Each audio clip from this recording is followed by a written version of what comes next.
Oh, hello. Do come in out of the weather. So good of you to stop by again. Welcome back to the Gallery of Curiosities. I remain, as always, your humble host, Osgood.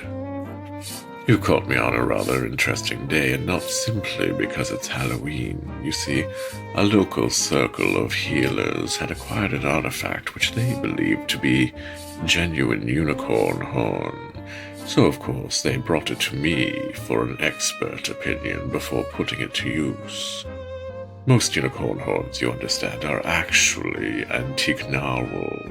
However, unicorns did in fact exist, and knowing the difference betwixt the two is something someone in my line of work needs to know. Here, take a look. What do you think? As you can see, it's been made into a walking stick. Quite nicely done, I must say. These were sought after by arthritics and war veterans back in the day for their healing properties. Hence the cheap Arctic knockoffs. Capitalism rears its ugly head once again. At any rate, this evening's exhibit comes from Ms. Julie Frost, an award-winning author who writes every shade of speculative fiction. Her short stories appear in Monster Hunter Files, Writers of the Future, Tales of Rumor, Story Hack, and many others. Her novel series, Pack Dynamics, is published by Worldfire Press. She whines about writing a lot at agilebrit.livejournal.com.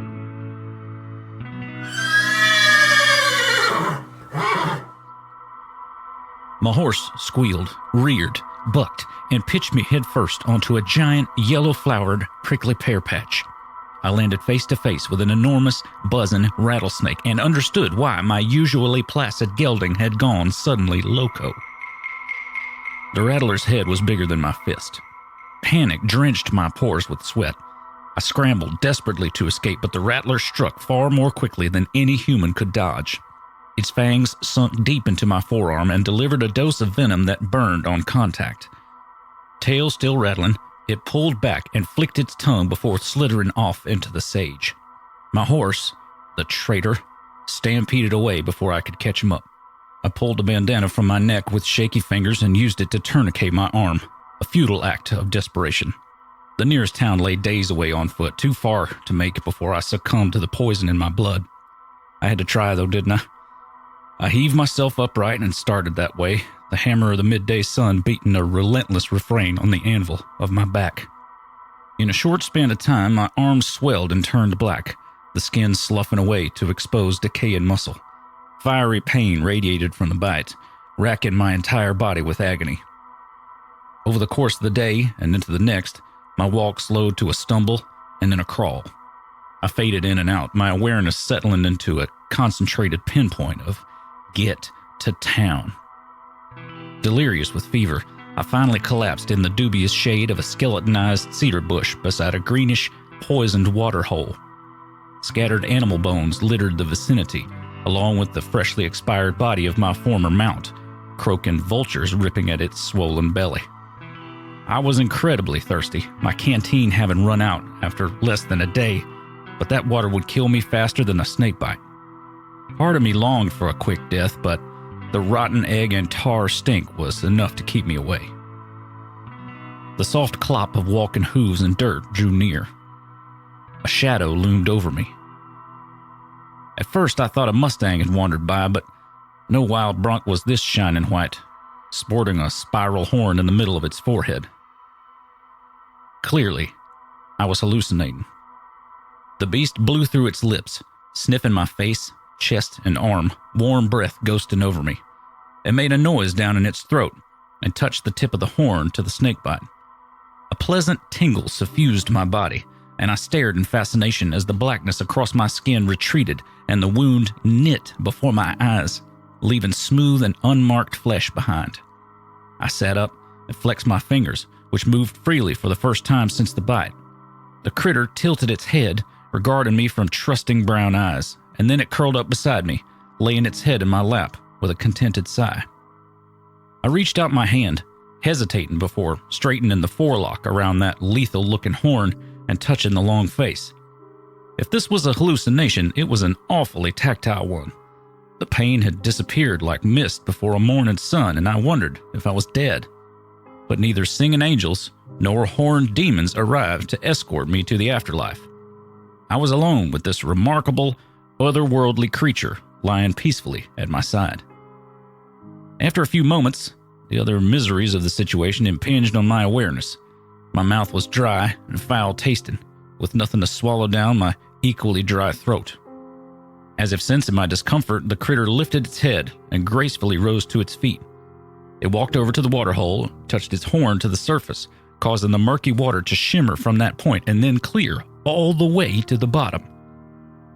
The stink receded, replaced by the scent of a meadow after a rain. I crept forward, salt and alkali crumbling beneath my knees, and lowered my face to drink. It was the coolest, sweetest water I'd ever tasted, and it restored me to full strength as I gulped my fill. After I sated my thirst, I was struck by a thought that froze me to the spot. The horn healed. If only I'd had it with me on the Civil War battlefields I'd left back east. My medical training hadn't done much good in the face of carnage like that, but with that horn, the possibilities were staggering. I turned them over in my head while I studied the creature more closely. She was female, and I decided to call her Luna because her soft radiance reminded me of the moon. She indicated no desire to take her leave and even allowed me to examine her teeth and feet. Other than that extraordinary horn and the glow, she was a perfectly normal horse with hairy fetlocks and hooves that had never seen shoes. The horn. I kept coming back to that. It had healed the snakebite and turned a poisoned waterhole pure. I wondered if Luna would allow me to borrow her, in essence, to help my patients. First, however, I had to get to town, which was still a couple of days away on foot. Would she let me ride her? After shooing the vultures away, I pulled the tack off my dead gelding and approached her with the saddle, talking in a soothing manner all the while. She waited placidly while I saddled her, like she'd been doing it all her life. But she didn't like the bit, so after some consideration, I rigged the bridle as a hackamore instead. When I mounted up and clicked my tongue at her, she trotted obediently in the direction I steered. I felt truly blessed. Things were looking up for the first time since I'd left Appomattox. She took me to a decent-sized Colorado mining town without a noise of complaint or objection. The folks who lived there were only too happy to have a doctor move in, even if he was accompanied by a shiny horse with a horn in the middle of her forehead. Luna was devoted to me, her affection more like that of a dog than a horse, and I returned it wholeheartedly. She'd saved my life, after all. I talked to her the same way I'd talk to a person, and there were times I swore she understood. She allowed children to take shocking liberties with her. They played around her feet, pulled her tail, and rode her bareback with nary a care. But she received everyone else with the ferocity of a tiger, especially the saloon girls. She'd get a glint in her eye and bare her teeth, shaking her mane if a woman approached too close for her liking. I didn't mind overmuch. One disastrous romance in my youth had spoiled me for female entanglements long ago, and the simple life of a bachelor suited me. To my disappointment, her devotion to me and her hostility to others meant using the horn to help patients was a non-starter. She'd as soon stab him as look at him, as I discovered the first time I tried to coax her into touching her horn to a miner who came to me with a bad cough.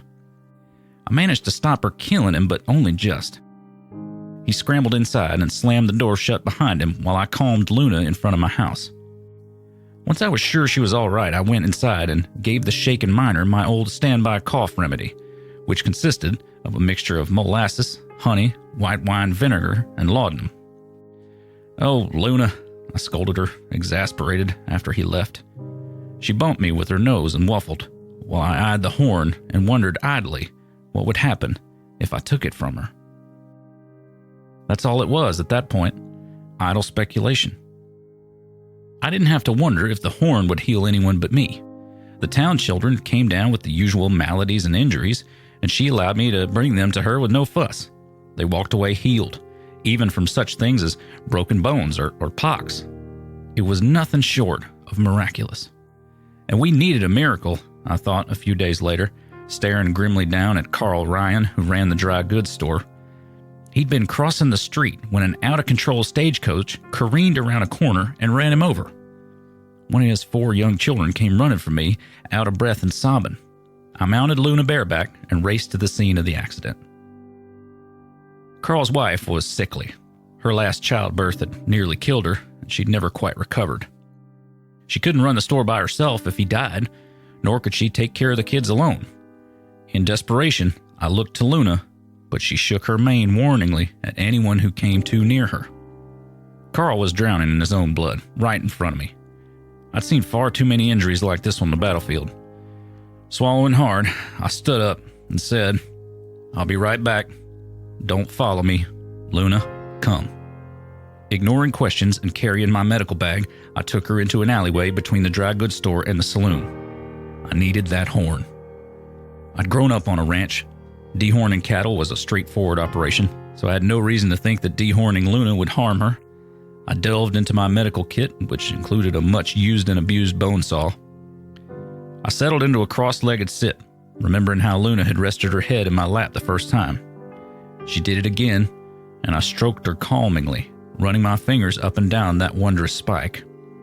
"I'm sorry," I choked, grasping her horn firmly. I was efficient with the saw. 3 strokes, and the horn was off. Luna let out a pained cry, jerking away, her blood jetting out over my hands and shirt. "Easy, easy," I said, grabbing my kerchief and pressing it to the wound. Stupid. Should have remembered it would do that. She laid her head back across my legs and wheezed. I caressed her neck and face, murmuring, keeping her calm, hoping she'd forgive me. Her glow faded slightly, but I didn't think anything of that. Not until later. The bleeding soon stopped. I wished I had more time to comfort Luna, but Carl was dying. I might have already taken too long. Breathing a last apology to her, I raced back to my patient with the horn in my hand and touched the tip of it to his chest. For a long moment, nothing happened, and I despaired, thinking I'd disfigured Luna for nothing.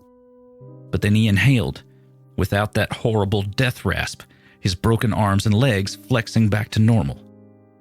It had worked. "Doc, what did you do?" one of the saloon girls asked, pointing at the horn. Luna chose that moment to shoulder her way through the crowd and bump my back with her nose. I looked up at her and noted, with guilt, the slight trickle of blood running down her forehead. "What I had to," I answered. With leaden steps, I took her home. She forgave me, though I didn't deserve it. At first, I used the horn for every illness they came to me with. But as time passed, I started noticing that it took longer to work the more I used it, and Luna was growing peaked and poorly, though her decline was gradual. I tried touching her with the horn, but it didn't perk her up even a tiny bit, which I thought was a shame since it belonged to her in the first place. I stopped using it for anything but emergencies. Her ribs showed, and her coat dulled, and she resembled any other white horse you'd see in a livery stable. The farrier found nothing wrong other than a general failure to thrive. The wound on her forehead never did heal. We carried on normally for many years. The town boomed for a while, then busted as the gold ran out. Then someone found a vein of silver, and the boom started again. As was usual in such like circumstances, the boom brought unsavory elements in. The sheriff couldn't always corral them. I was riding home one night after a late call out to a ranch, eyes tired and gritty, not paying as much attention as I ought. A man dressed in dark clothing, riding a black horse, came charging up the trail at me with such urgency I figured he needed my help. I stopped Luna and hailed him. Turned out he was nothing but a human rattlesnake. He pulled a 6-shooter and aimed it square at my chest. "You're the doctor," he growled, "and I reckon you're a rich man. Hand over what money you got on you, and tell me where you've stashed the rest and you might live." I got indignant, which probably wasn't the best course of action. He barely let me get a sentence out before his gun roared and something punched me in the chest, sending me tumbling off Luna's back to land in the dust, blood bubbling up my throat. Luna let out an enraged roar, a sound I'd never heard a horse make in my life, and charged the bandit. His mount turned to flee of its own accord, but she was on him before it got more than a couple of steps. She leaped high and landed in the middle of its back. It collapsed under her weight with a spine-cracked grunt and didn't move again. Luna scrambled to her feet, ears flat against her head, teeth bared, intent on finishing the bandit. She snaked her head forward to take a hunk out of him while he attempted to crawl away. He wasn't moving too well, and I automatically cataloged his injuries, broken leg and ribs at the least. Her jaws snapped again and again, front and rear feet lashing out at him too, and he let out ungodly screeches as she tore him up. But I had more urgent concerns, such as the bullet that had blown through my lung and out my back. My vision dimmed. I couldn't breathe. Luna, I managed. Her head whipped around, and she galloped over to me, lowering her head to snuffle at my profusely bleeding chest. I raised my hand and stroked her nose once. "I'm sorry," I said. "I'm sorry. I hurt you." She snorted and dropped to her knees, pressed her scabbed forehead where the horn had been to my wound. "Luna, no," I started. Too late.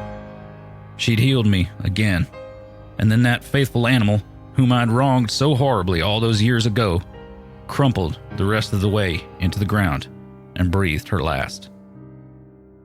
When the townsfolk followed the bandit's trail back to us, they found me sitting with Luna's head cradled in my lap, bawling like a baby.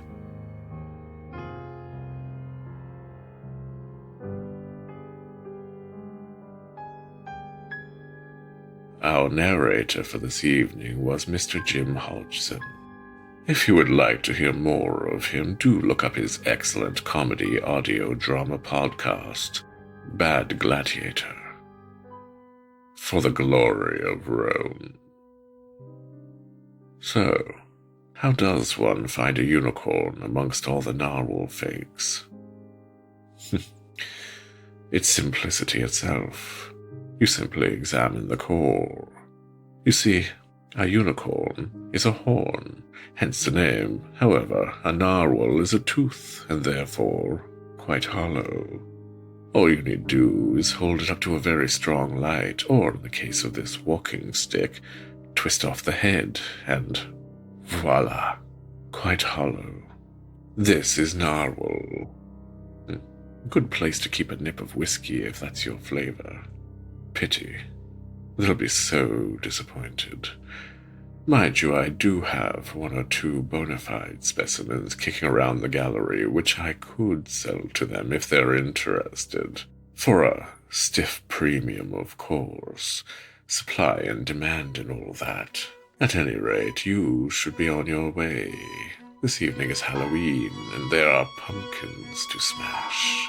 Do take care to cause some mischief on your way, and come visit us again next time at the Gallery of Curiosities.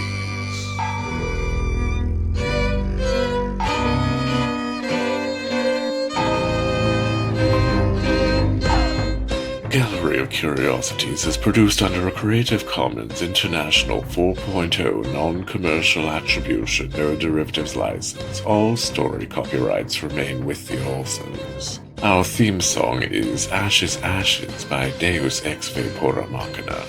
To keep this podcast healthy, be sure to share it with your friends and leave stars and reviews online. This episode was produced with a day to spare in October of 2019. For full show notes, visit us on the web at gallerycurious.com.